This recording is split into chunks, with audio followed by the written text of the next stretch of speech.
In this video, I will demonstrate how you can utilize a condition to apply metrics against particular relevant subsets of your data. I will also show how to troubleshoot issues that occur when a metric fails due to a bad condition.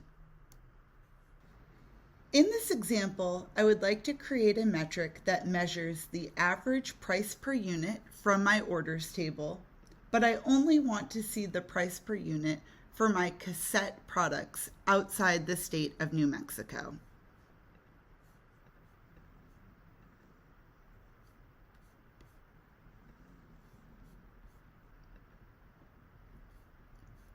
The condition input to reduce returned rows can be found on the last configuration screen when creating a new metric under the Advanced settings.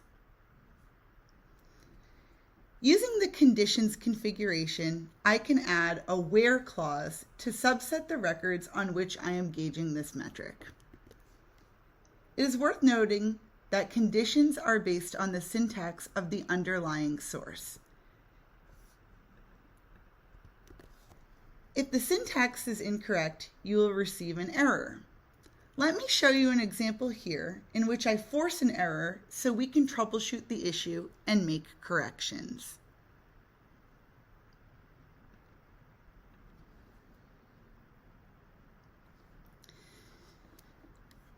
If I sort my metrics by last created and go into the metric I just built, I'll see that the metric failed to run, both from the error at the top of the screen and the lack of time series chart populated below.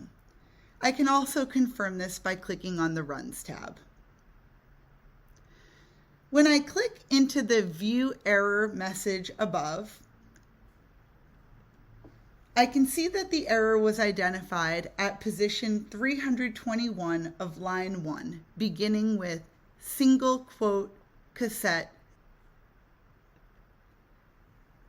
Let's go ahead and edit my configuration to see if we can't get it right.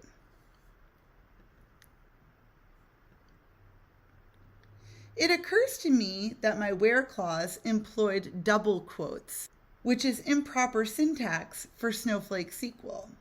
Let's make the necessary change and resave my metric.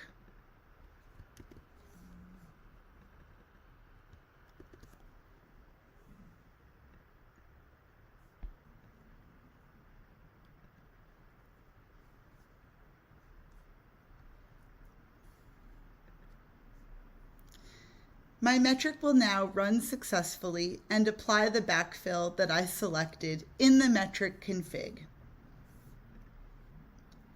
Thank you for watching. I hope this video helped you understand how and why you may want to run metrics against particular subsets of your data using conditions and how to troubleshoot errors having to do with conditions.